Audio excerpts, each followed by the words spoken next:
started. So the way that I wanted to talk about and structure all this today was kind of against this agenda. So one, talk about mobile being the biggest little security gap, kind of what that means, my view of it, what our customers are seeing, what the broader industry is seeing, kind of our take to holistic enterprise mobility, and then kind of look into that a little bit more precisely from an organizational owned devices and personally owned devices perspective. And hopefully we'll have some time to answer some of that QA at the end. So do please put those questions in, and anything we can address during this time, we'll definitely have some time to sync up afterwards and connect that way. So mobile, the biggest little security gap. This shouldn't be any huge surprise for anyone here, but there is a very steady march to the cloud. The shift to hybrid work is happening, continuing. I don't think showing any signs of slowing necessarily. And native apps are proliferating all over the place. And those three trends are pushing the way that we have set up traditional enterprise mobility to its limits and the way we think about it. So I have some really fun little diagrams here that kind of illustrate some of this. So back in the day, when mobile was basically just another endpoint, you had mobile devices connecting to your on-prem infrastructure, just like your laptops, and all as well, because you were able to log those resources out or log those access logs and audit access, because everything was going through your firewall. And now, of course, we have the cloud happening. So those files that were nicely behind the firewall, moving up to the cloud, and not exclusively in the cloud, but now in two places. Now on in cloud resources, and some apps there, some apps on-prem still. So what to do about mobile devices? So again, for accessing the on-prem stuff, no problem. You have full login, great. But there's really not any guarantee that those access logs that are happening with all your SaaS applications are actually, that they exist, that they're there, that they could be centralized, that you could audit them. It's not a foregone conclusion. You don't have as much control of, your quote unquote security stack like you did when you were on-prem. Some of the big guys have it, and they have pretty good reporting and whatnot. But again, point is, it's not universal like it was on-prem. So what ends up happening is, one approach is you just say, okay, well, cool, I'm going to go ahead and just VPN all my mobile traffic. And, this is a strategy that's been used on endpoints, like laptops. So I'll just treat a mobile device like a laptop, no problem. That's cool, right? And so set up a VPN, and then you get all your great logging right back there. But oh man, the user experience is rough. You get if the IPsec, the traditional VPNs are really designed to work on a stable network, not a cellular network, not a network that may be like a Wi-Fi network at home where someone doesn't have mesh and they're just kind of running into dead zones or latency, or their kids are streaming some God knows what downstairs, and that's causing packet loss. That just wreaks havoc on VPNs, and that really hurts that user experience. So on the phone, you have a real challenge with that. So what's happened in a lot of cases is you say, well, okay, I'm just going to go ahead and accept that risk. I'm going to let those devices connect directly to some of those cloud resources. And so a lot of organizations have exceptions to that, and they're kind of hoping that in most cases, or in the important cases, they have the logging that they need to be able to audit access and restrict access and control access to those files in the cloud. And everyone's just kind of okay and happy about that. I think it's the most perfect use of that emoji I've found.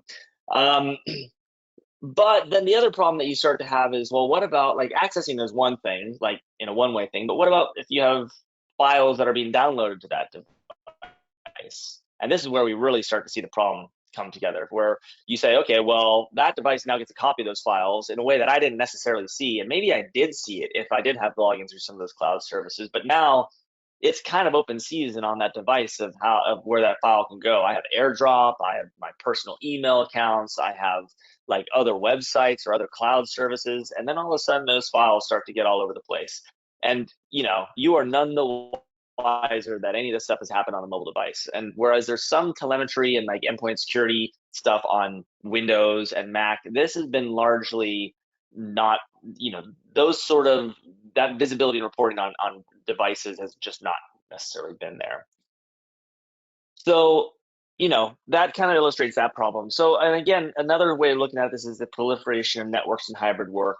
And again, when you were on-prem, that problem of like accessing shadow IT or accessing, sending stuff to some unauthorized Dropbox or whatever, um, you know, you can control that with your firewall. You have proxies, you have transparent proxies, next generation firewalls, and all that other sort of fun stuff. So you're able to like prevent that sort of stuff from happening with TLS decryption, all those sort of fun things. But the moment that device moves out of your network and is at home, on an airplane, if they are in your office, then they turn off Wi-Fi and start using cellular because 5G is maybe faster than your office network and doesn't have as many restrictions on that mobile device.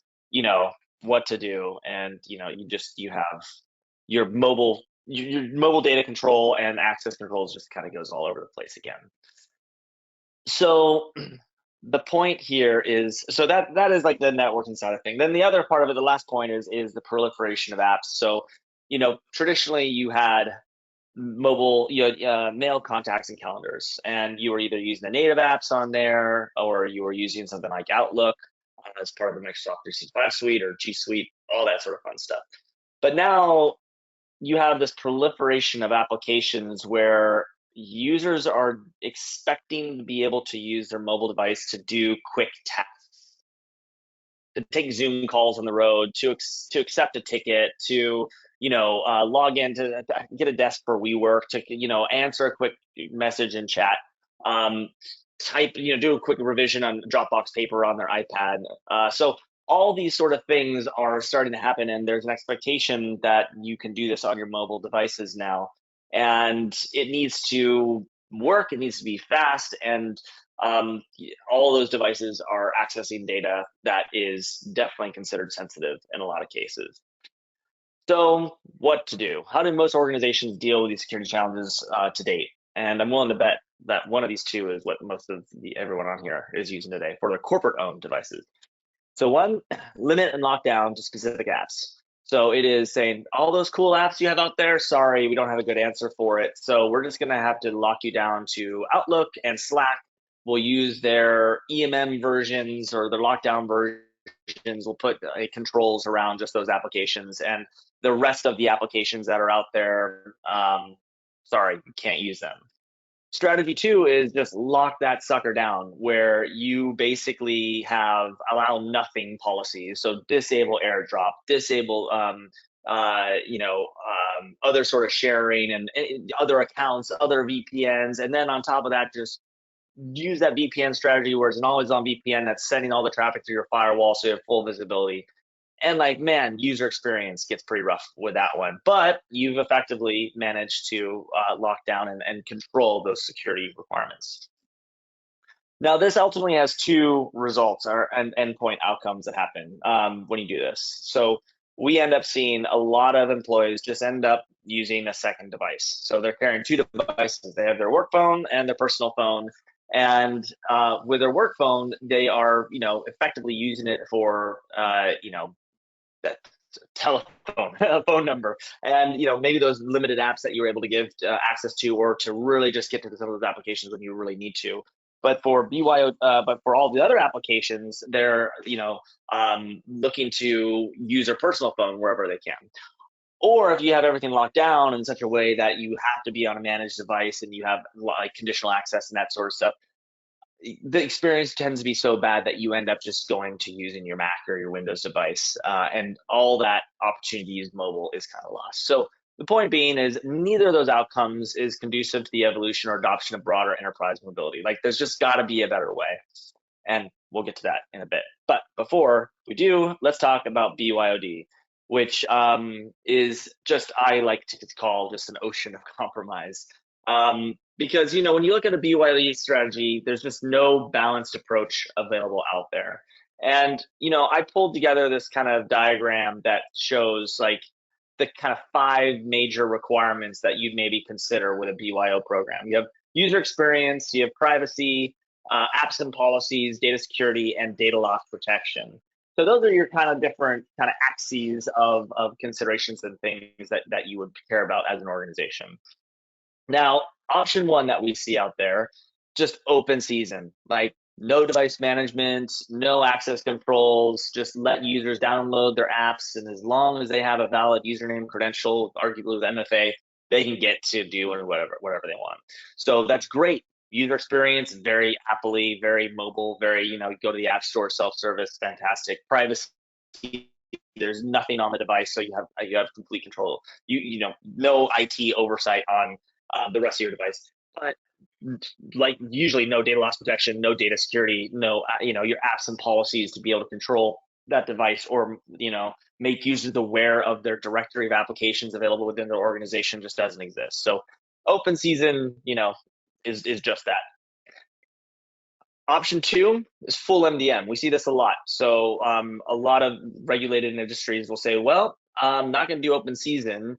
I'm just going to go ahead and put full-blown MDM that I would otherwise put on my corporate-owned devices onto my BYO devices. And so you get some benefits then. You can do DLP, you have better data security, you have VPNs on there, you have apps and policies. You can use like our self-service app, for example, and you push whatever policy you want on there short of supervised policies, allowing you to really have pretty high control of that. But you end up losing a lot in terms of privacy and user experience, because you now all of a sudden can push a super complex passcode on the device that every time you want to unlock your phone, you end up having to type in this alphanumeric thing on a user's individual personal device, which is just not a great experience. You end up hampering some of the capabilities that you end up getting, and not to mention you can see users' apps, and you could potentially install proxies, and things just get kind of creepy, right? So that's why it's not great on for BYO, for full MDM. Now you have mobile application management, which is your other option. So this is like where you have certain applications and you are just wrapping apps and putting, you're hardening them from an app perspective. So the challenge with MAM is it's really hard to do, like from a lifecycle, certificate signing, like all that other sort of stuff. So really, you're just reliant on a couple major vendors, Microsoft being the big one, where they've really kind of leaned into this strategy. And it's where if you are using just a couple applications, like great, you can actually get pretty good DLP, you get pretty good data security, you have pretty good privacy because you're really just managing that one application. But again, your user experience is not awesome because you're forcing your users to use one set of applications. Your apps and policies are, again, limited just to those apps that have app wrapping or are those first-party apps. So it leaves a lot to be desired. Not a bad option by any stretch, but just, not necessarily great either. It has more to be desired. So that's kind of the state of affairs as I see them. So now I'm going to start to go into like how we're viewing like the evolution of enterprise mobility, and I'm calling this holistic enterprise mobility. And this all revolves around this thing called trusted access. And I swear I'm not going to give you the full pitch on trusted. I'm sure a lot of you have heard this already. And if not, you will hear it soon enough. But I'm going to give you this kind of product version of it.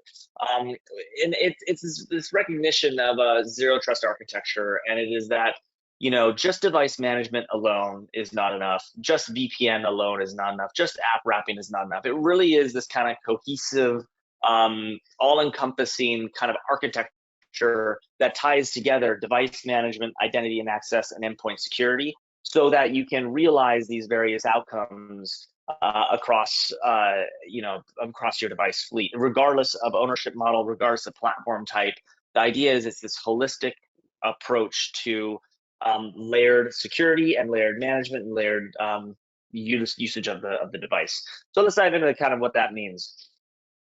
So from a high level, the whole principle of trusted access and zero trust is only authorized users on enrolled devices that are secure and compliant can access sensitive data. Now, this is not too unusual for most zero trust kind of architectures and designs, but the one that we really are proud of and we stand on, we think is very important that you'll see through this discussion, is that enrolled devices piece.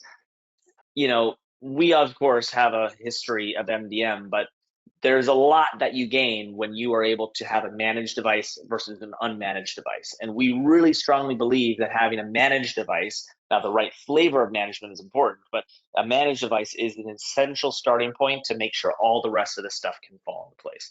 And the whole point is that by meeting these criteria, authorized user, enrolled device, secure and compliant, it's not about necessarily protecting the endpoint itself. It's about making sure that that data and that data flow we talked about earlier is controlled.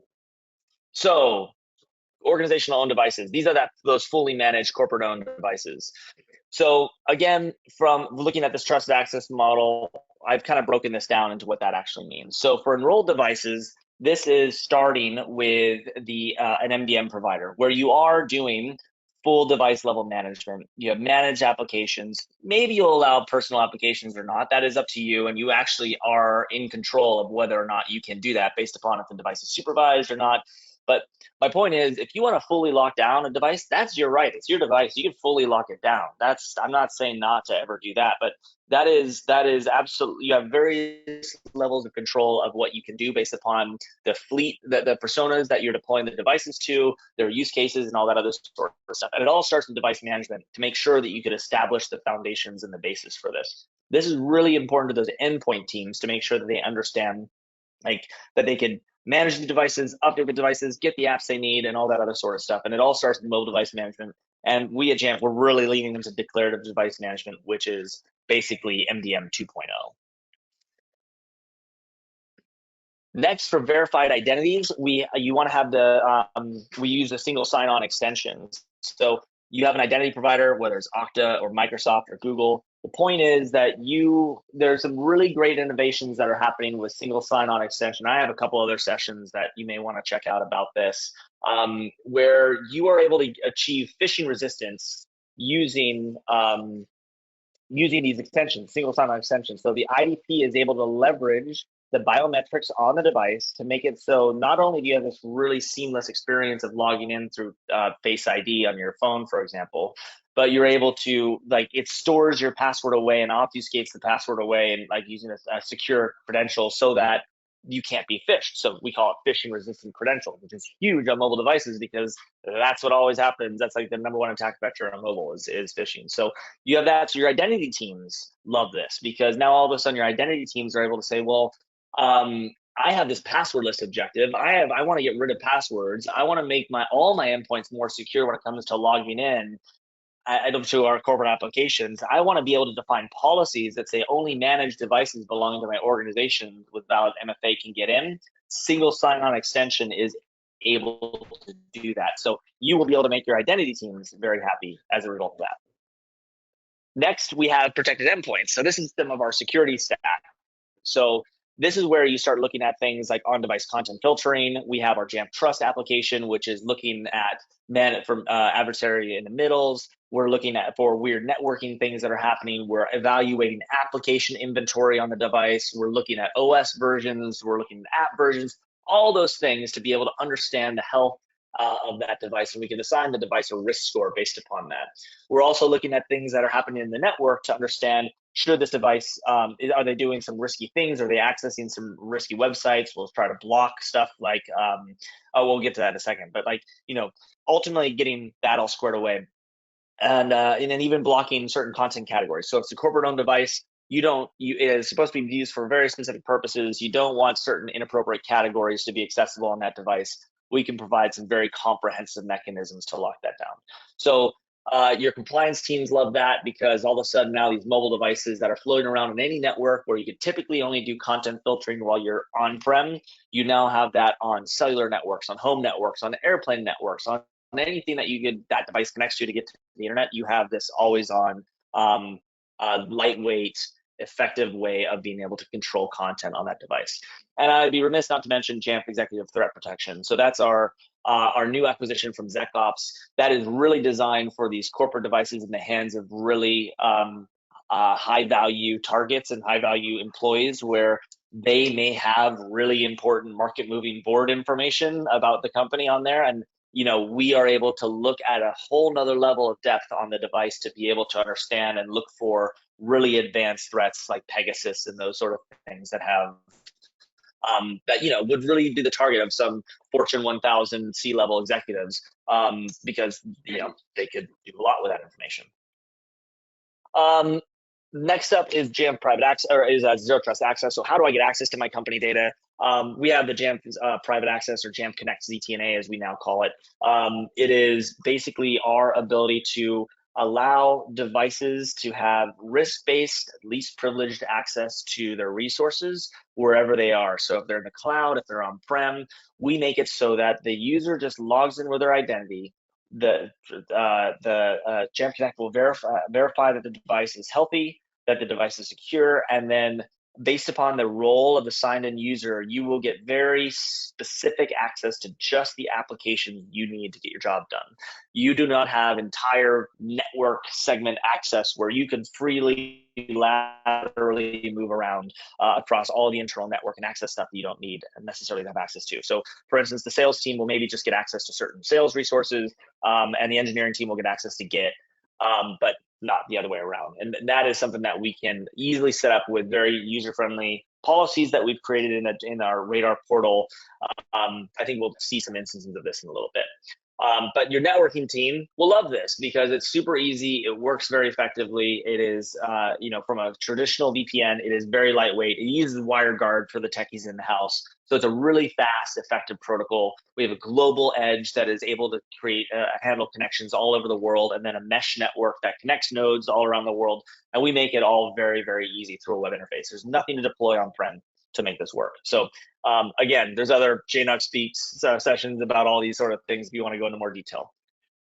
Finally, automation remediation. This is a really important step as well. So this is like, okay, so something goes wrong or something's going on. This is where I think Jamf and our strategy and where our vision really shines. It's that I re-highlighted everything because now everything has a role in the automation remediation. So for instance, if our network threat prevention detects that a device accesses a known command and control service, we can signal an elevated risk level, which will then cut off that user's access through private access to sensitive applications like Git, because that could indicate that maybe there's some malware running on there or someone has weird access or advanced access, and we want to be able to fix that issue and immediately within 30 seconds block access to those resources that could be considered sensitive.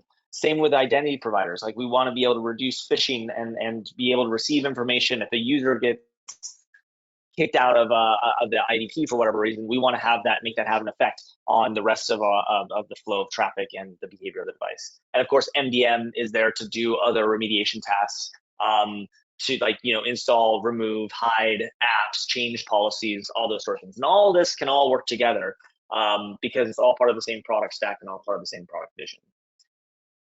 And last but not least, for SecOps teams, what we really are excited about with this architecture is that you just can close blind spots. By having all of this integrate with a SIM or a SOAR, you can get device level data, identity provider data, like network and internet access data, private access audit logs, like all that stuff can be streamed to a SIM. So if we're not providing the reports for it, or you don't have the necessary, what you need there, you can look that up in your own BI tool, in Splunk, in whatever, and your security team can analyze stuff that way. So I have a couple minutes here about a demo that kind of shows all this. So I'm just going to go ahead and walk you guys through that. So this is what it looks like for a brand new device. So this is a brand new corporate owned device. I just unboxed it. It's straight out of the box. So what this is using right away is this automatic device enrollment. So using Apple Business Manager and Jamf Pro, I'm enrolling this device straight into MDM right out of the box. Now, this shouldn't be too surprising to many people. But some of the stuff we do from here is kind of cool. So we're setting up Face ID, and there's unshaved me from a few months ago, scanning my face in there. So Face ID is all set up. So my biometrics are all set up. So I'm going to continue just with my setup process. This is, of course, all modifiable through Pro. This is all production and how it's all actually working. Now, what you're going to see is as soon as I get this device in, I get this cool "Welcome to Jamf Autos" message. Okay, I just joined Jamf Autos. This seems legit. I got this link that seems like it's going to set up my account. Oh, I've been blocked. So that was actually a phishing link. So I was phished. And the important thing is there's no movie magic here. The moment that I first got to the desktop, I already had DNS over HTTPS deployed. And I was able to prevent access and block that traffic. You can also see I tried to access an internal website on this device, and I wasn't able to get to that yet. So what I'm trying to do here now is I'm now going to create log in with my identity provider and set up that single sign-on extension we talked about earlier. Now in this flow, I'm going to use a passwordless flow where I'm using QR codes. So I haven't typed a single username or password at this point. And I'm using my biometrics, which was that face scan, to fully set up Okta Verify. And now I'm in. I've got that all set up. So now what's really cool, we have an integration with single sign-on extensions. So we open up Jamf Trust, which is our private access and security app. You will see that I can just sign in with Okta FastPass. And because I have a single sign-on extension, I just Face ID, and now my device-wide VPN is fully set up and established. I didn't have to, again, type in a single username, single password. It's not leveraging device certificates. This is all based upon an end user's verified identity using multi-factor on the actual device itself. There's no implicit trust. Now, if I try to go to the internal cafe website, I'm able to access that website no problem through our ZTNA infrastructure.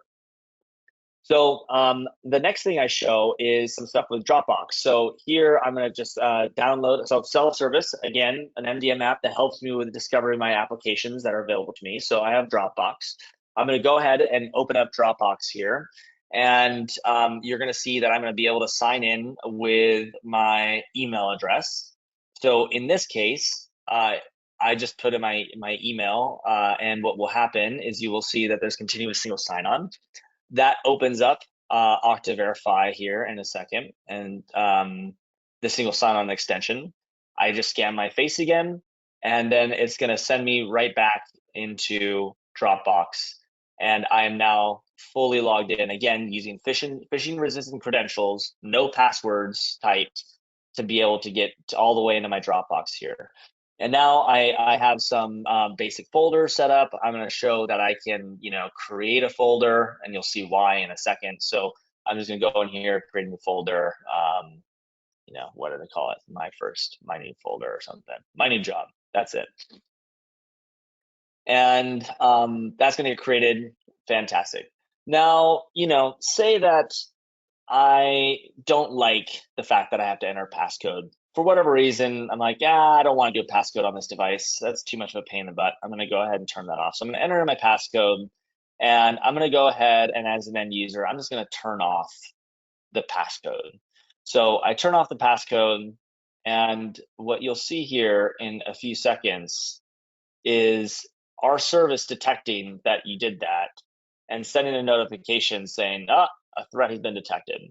So if I tap on that, I will get detailed information about what happened. Lock screen has been disabled.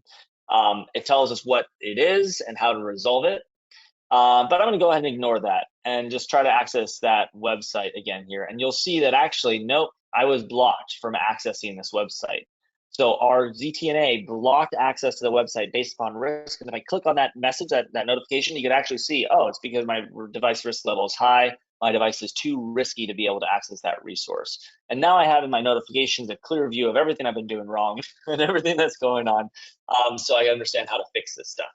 But still, I'm going to ignore it and try to use Dropbox. It's not a website, it's a web app, it's a native app. And you'll see we even block it there. Now that's the power of our Jamf Connect ZTNA, is we work at layer 3. So we're able to control any TCP or UDP flow. And so things like loading or even trying to create folders, all of this stuff is going to fail because we are blocking that traffic to the cloud and preventing that device from being able to do these functions until the risk level is restored. This is pretty unprecedented. It's pretty hard to do this in the wild without having a lot of extensive integrations across all of your different tools out there. But because of the tightly integrated nature of how we are building all this stuff for mobile, it really just kind of makes it easy and apparent to the user of what's going on. And yeah, so you can just see things are just not going well in Dropbox for this user. So I'm just going to go ahead and go back and re-add that passcode. So if I go in here and I turn passcode on, I type in that passcode, can do it again. What we'll see here is I then will be able to go in and do what I need to do. And yeah, if I refresh, you'll see that this is the immediate action required because I had that outstanding threat, and now detects that I have fixed that. now I have everything, all those threats, those issues went away. I just was reminded about that phishing thing that happened, and now I can go ahead and access that website. And I'll also be able to do stuff in Dropbox. And in the interest of time, I won't show that. You just got to trust me that that's that's going to work. So yeah, so that's the song and dance for the corporate-owned device. Moving on. Okay, personally owned device. Last section here. So this is all about BYOD. So again, our trusted access thing, and I'm not going to rebuild all this other stuff. This is just a little reminder of what organizational owned. Now, the thing that is really cool about our approach to BYOD and user enrollment, which we'll get into in a second, is that all of this still works on a personal device. But what happens is you end up with this virtual firewall that exists between your personal apps and your managed apps. And so what you end up doing is you end up pushing, you have this user-led or identity-led enrollment that is using your user's email address and subsequently their IDP credentials to discover the MDM service and deploy a lightweight MDM service that only allows you to control managed applications and a very finite number of profiles and restrictions. You got to think about it like through the lens of Apple and saying, all right, if I'm Apple, I'm very focused on security and privacy. What would you think I would be allowed to do or not be allowed to do as an IT admin? And based upon that, you're probably going to get pretty close. We have a whole list about like, you know, what actually is supported and is not supported, as does Apple. But the point is, you have mobile device management control of all the applications. And most importantly, when you set this up, you actually create another encrypted partition on the user's endpoint. That is where all the corporate data and applications is stored that they don't have access to and you own the key to. So when you push down Dropbox and you create this, when you enroll into this MDM, you push down Dropbox, you push down Slack, you push down any of those applications, or the user downloads them from self-service to install them through your MDM. Those get installed into a separate partition that has its own it is in complete control by IT. They can exit the contract where all those apps go away, or you could remove them from MDM where all those apps and data goes away. All your networking, so skipping down to the bottom, only works on managed applications. So the exact same version, if you downloaded it yourself on the personal side and you didn't get it through self-service, it would not be assigned the per app VPN. Therefore, you would not be able to reach the internal resources or sensitive resources that require routing via the VPN to be able to access that resource. So it's just this really cool configuration. And I think most important is this on-device DLP policy, where you can go in there and you could say, all right, documents, files, all that other sort of stuff that are received through a managed app, they cannot be shared with unmanaged destinations. So I cannot do the open-in thing and share over. Even copy and paste is restricted. I can't copy from a managed app and then paste in a personal app. You'll get a system notification saying you can't do that. You can treat AirDrop as a managed or unmanaged destination. So you could, or resource. So you could say for managed apps, the AirDrop button goes away. It's not possible to even see that. You can still apply the on-device content filter just to managed apps and DNS over HTTPS via our VPN technology on all of your managed apps only. And you could force the traffic for those managed apps to always have to go through the VPN, meaning that no matter what network they're on or what the user is doing on their home network, trying to do whatever they can do on the device, there's policies you set by MDM saying that unless there's a viable VPN connection that you configure on a per app VPN basis, unless that VPN is up and running, that application cannot talk to the network at all. And so again, you have just really nice infrastructure, like built-in security, built-in like DLP, built-in manageability. And this is what Apple is leaning in on hard. Like they are continuing to invest in this area. This is how they visualize BYOD in the future. And to be perfectly honest, it is following what Android did with work profile on Android. That just Apple has some slight different nuances. But the big thing here, I think, if you look at this, is all of these things, all of these apps share that same experience that you would have on a corporate device. So another way of looking at it is it's one physical device, but effectively two logical devices So you're eliminating the user from having to carry around two phones, but they have one phone with the personal stuff and one phone with and the same phone with the business stuff, and the two shall never meet. If it's not obvious, the MDM provider does not have any access to control or see or manage or have any say over anything that happens on those orange apps on the left. It's completely off limits. So I kind of drew out this thing. I mean, well, nothing's perfect. This is not hundreds all the way around. What you end up seeing is like, okay, we got a much better user experience now. We have great DLP controls. We have really good data security because that partition for all apps. You now, your apps and policies, you have the right amount of policies for DLP, for setting Wi-Fi, for setting per app VPN, for setting like some basic passcode policies. That sort of stuff is on there. You also have much better privacy because it's built in by Apple, and all of that stuff is preserved. Apple's done a really good job with making it so IT cannot overreach. So it's a pretty good balanced approach. And if you kind of layer in the other ones, some exceed what user enrollment does in some dimensions, and some don't. But I think on balance, it is overall a really strong, balanced approach to BYO, which is what I think we are after. And I fully expect that as Apple continues to iterate this, we're going to see those edges keep on pushing out of that blue line towards the hundreds as time goes on.